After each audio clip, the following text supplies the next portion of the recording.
एक समय की बात है, सुंदरपुर के जंगल में एक टूनी नाम की चिड़िया रहती थी। उसकी एक जुड़वा बहन भी थी जिसका नाम मुन्नी था। टुन्नी जहाँ बहुत सुलझी हुई और नेक दिल चिड़िया थी, वहीं दूसरी तरफ उसकी बहन मुन्नी चिड़िया बहुत शरारती और चालाक थी। अगर कोई भी बुरा काम होता तो ये समझ लीजिए कि उसमें टुनी चिड़िया का हाथ जरूर होता, पर डांट बेचारी टूनी को खानी पड़ती। एक दिन की बात है, देख मुन्नी, तू अपनी आदतों से बाज आ जा, वरना अच्छा नहीं होगा। गलती तू करती है और डांट मुझे खानी पड़ती है। तो क्या हुआ, बड़ी बहन को कभी कभी छोटी बहन के बदले भी डांट खा लेनी चाहिए। ये सिर्फ एक बार की बात होती तो चलता, पर अब तेरी वजह से हर रोज मुझे डांट खानी पड़ती है। बस अब बहुत हुआ, मैं तुझे आखिरी बार वार्निंग दे रही हूँ, आगे से ऐसा कोई भी काम मत करना। ठीक है, मैं आगे से ऐसा नहीं करूँगी। टूनी ऐसा कहकर मुन्नी के कमरे में चली जाती है। टूनी के जाते ही मुन्नी अपने पुराने अंदाज में आ जाती है और मन ही मन कहती है, मुन्नी इतनी आसानी से बदलने वाली नहीं है। मैं तो भाई शरारत करती रहूंगी और तुझे डांट खिलवाती रहूंगी। ऐसे ही कुछ दिन बीत जाते हैं। मुन्नी को एक दिन बहुत जोर की भूख लगती है और वह घर में खाना ढूंढती है, पर उसे कुछ भी खाने को नहीं मिलता। फिर वह मन ही मन सोचती है, यहाँ तो कुछ मिलने से रहा, क्यों ना मैं कालू कौवे के आम के बाग में कुछ आम तोड़ कर ले आऊं। हाँ, ये सही रहेगा। ऐसा मन में ठानकर वह उड़ते हुए कालू कौवे के आम के बाग में चली जाती है और रसीले रसीले आमों को देखकर उन्हें तोड़ने लगती है और ऐसे ही खूब सारे आम तोड़ लेती है और खा भी लेती है। तभी वहाँ कालू कौवा आ जाता है और उसे देखते ही मुन्नी चिड़िया जल्दी से उड़कर वहाँ से नीम के पेड़ के पीछे छुप जाती है। तभी वहाँ से टूनी चिड़िया भी उड़ते हुए कहीं जा रही थी। कालू टूनी को वही आम का चोर चिड़िया समझ लेता है और उसे पकड़ लेता है। अरे ओ चिड़िया, कहाँ जा रही है? नमस्ते काका, मैं तो अपनी सहेली दीपा कबूतरी के पास जा रही थी। बोलिए, आपको कुछ काम है? अरे वाह, बहुत अच्छी एक्टिंग कर लेती हो तुम। अब ज्यादा बनो नहीं, मैंने तुम्हें आम चुराते हुए देख लिया था। बोलो, तुमने ही मेरे आम तोड़कर खाए है ना? बोलो। नहीं काका, मैंने आपके आम नहीं खाए, मैं सच बोल रही हूँ, मेरा विश्वास कीजिए। मैं तो अभी यहाँ आई हूँ और अपने दोस्त के घर जा रही हूँ। अच्छा, अब चोरी करती पकड़ी गई तो बहाने बना रही है। मैंने तुझे अपनी आंखों से मेरे बाग में देखा था और तुम मुझे देखते ही भाग गई। मैं झूठ नहीं बोल रही काका, मैं सच बोल रही हूँ, मैंने आपके कोई आम नहीं खाए। अच्छा, तो तू ऐसे नहीं मानेगी, रुक, मैं तुझे अभी बताता हूँ। कालू टूनी को उसके घर ले जाता है और उसके माँ बाप को उसकी चोरी के बारे में बताता है। देखिए भाई साहब, मैं आपकी बहुत इज्जत करता हूँ, पर आपकी यह लड़की, ये आपकी इज्जत मिट्टी में मिला देगी। अरे क्या हुआ कालू भाई साहब? आपकी इस बेटी को मैंने चोरी करते हुए रंगे हाथ पकड़ा है। यह मेरे बाग से आम तोड़कर खा रही थी और जब मैंने इसे चोरी करते पकड़ा तो यह मुझसे झूठ बोलने लगी। पिताजी, मैंने कोई चोरी नहीं की, काका को कोई गलतफहमी हुई है। मैं इसे आखिरी बार छोड़कर जा रहा हूँ। आगे से मैंने अगर कभी इसे चोरी करते पकड़ा तो सीधे पुलिस के हवाले कर दूंगा, फिर मैं आपकी इज्जत का भी ख्याल नहीं करूंगा। ऐसा बोलकर वह कालू कौवा गुस्से से वहाँ से चला जाता है और उसके जाते ही टूनी अपने पिताजी से कहती है, पिताजी, मेरा विश्वास कीजिए, मैंने कोई चोरी नहीं की। आप तो जानते हैं ना मुझे लगता है ये मुन्नी ने किया है और सुबह वह घर में भी नजर नहीं आ रही है। हाँ बेटा, ये उसी का ही काम होगा, आने दे उसे, देखता हूँ। शाम को मुन्नी घर आती है और उसके आते ही टूनी और उसके पिता उसकी क्लास लगा देते हैं। मैंने तुझे मना किया था ना, फिर से ऐसा काम नहीं करना, पर तूने मेरी बात नहीं मानी और तूने चोरी की, और आज तेरी वजह से कालू काका ने मुझे डांटा और वो आकर पापा को भी खूब खरी खोटी सुनाकर चले गए हैं। सब तेरी वजह से। मुन्नी सर झुकाए सब सुन रही थी। वह उनकी बातों को एक कान से सुनती और दूसरे कान से निकाल देती। अगले दिन मुन्नी आज फिर कोई नई शरारत करने का प्लान बना रही थी। फिर उसे चुन्नू तोते का ख्याल आता है और वह उसके घर जाकर उसकी पत्नी के कान की सोने की झुमरी चुरा लेती है। उसे चोरी करते हुए चुन्नू देख लेता है। वह उससे बचने के लिए उड़ती हुई भागे चली जाती है। रास्ते में मुन्नी से वह झुमकी कहीं खो जाती है। हे भगवान, अब तो वो चुन्नू तोता मुझे छोड़ेगा नहीं, अब मैं क्या करूं? बेटा, बस से भागकर तू कहाँ जाएगी? अब चल मेरी पत्नी की कान की झुमकी दे। काका, मुझसे वो कान की बाली गुम हो गई, मुझे माफ कर दो। क्या तूने वो झुमकी खो दी? मुझे नहीं पता, तू मुझे मेरी झुमकी वापस दे। तभी टूनी उड़ती हुई वहाँ आ जाती है। मुन्नी रोते हुए उसे पूरी कहानी बताती है। मुन्नी, मैं तुझे कितनी बार समझा चुकी हूँ कि ये शरारत मत किया कर, इन सब का तुझे एक दिन खामियाजा भुगतना पड़ेगा। अब मैं तेरी कोई मदद नहीं कर सकती। माफ कर दो, मैं आपसे वादा करती हूँ, आगे से कोई शरारत नहीं करूँगी, आपको कभी परेशान नहीं करूँगी। पक्का वादा? हाँ दीदी, पक्का वादा। इसके बाद टूनी उसे वह झुमकी दे देती है। ये रही वह झुमकी, ले दे दे काका को। मैं जब यहाँ आई तो मुझे झुमकी पड़ी हुई मिली थी, पर मैंने तुझे झुमकी पहले इसलिए नहीं दी क्योंकि मैं तुझे तेरी गलती का एहसास करवाना चाहती थी। इसके बाद मुन्नी सुधर जाती है और कभी फिर से शरारत ना करने का प्रण लेती है। सुंदरवन के जंगल में एक टुनटुनी नाम की चिड़िया अपनी माँ रूपा चिड़िया और सौतेले बाप सोनू कौवे के साथ रहती थी। सोनू बहुत लालची और कामचोर कौवा था। उसने रूपा चिड़िया से शादी उसके पैसों के लालच में ही की थी। वह रूपा की बेटी टुनटुनी को बिल्कुल पसंद नहीं करता था। वह उससे बहुत काम करवाता। एक दिन की बात है, रूपा अपनी दोस्त कोमल कबूतरी से मिलने बाहर गई हुई थी।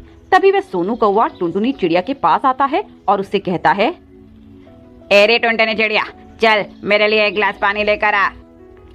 टुनटुनी अपना होमवर्क कर रही थी, इसीलिए उसे सोनू कौवे की आवाज सुनाई नहीं देती और वह अपने काम में ही लगी रहती है। जब वो सोनू को पानी का गिलास लाकर नहीं देती तो सोनू बहुत गुस्सा हो जाता है और उससे गुस्से में कहता है, तुझे सुनाई नहीं देता क्या? मैं कब से तुझसे पानी लाने के लिए बोल रहा हूँ।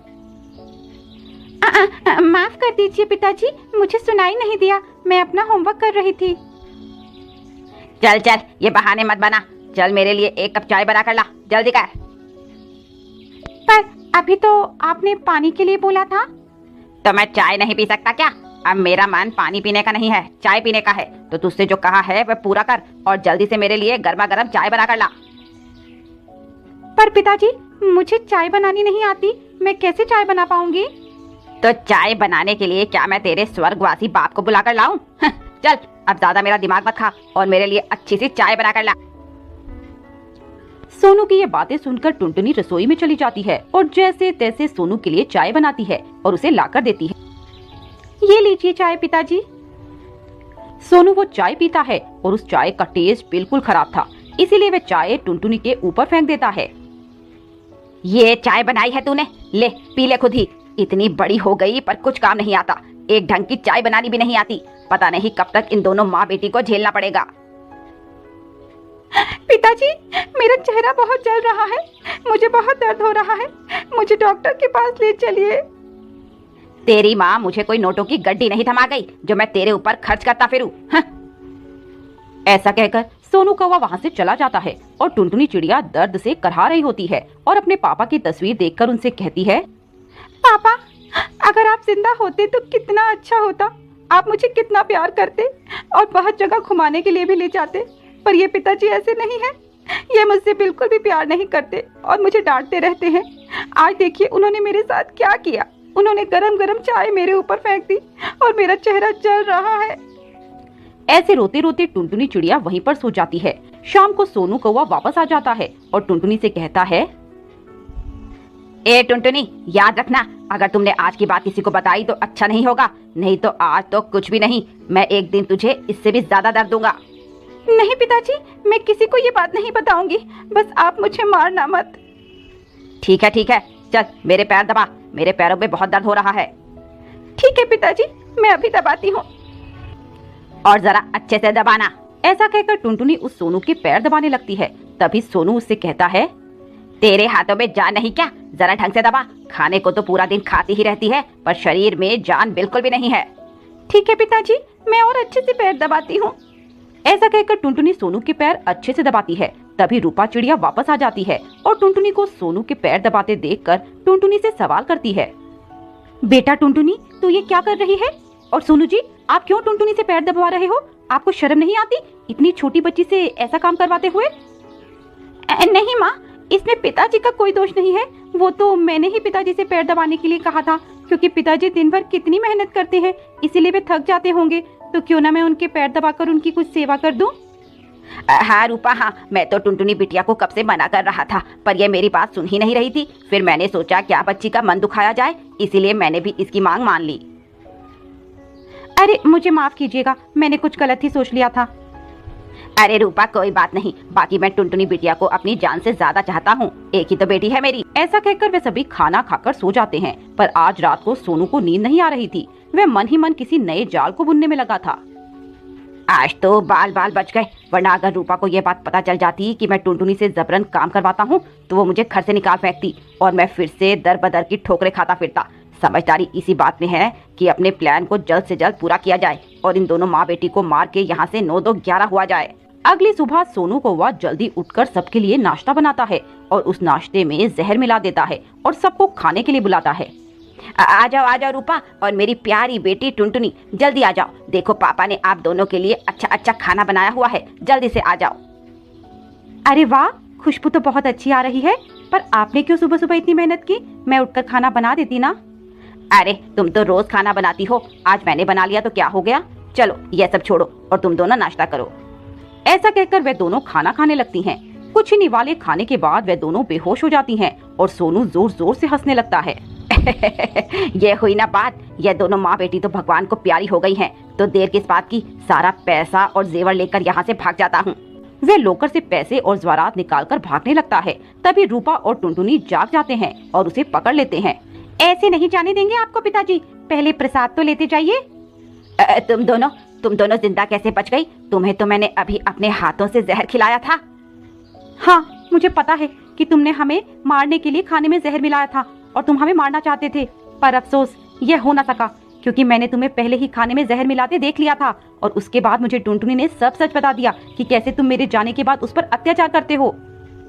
तुम्हें शर्म आनी चाहिए सोनू कौवे, मैंने तुम्हें अपना पति माना और अपनी बेटी का बाप, पर तुम विश्वास के लायक ही नहीं हो।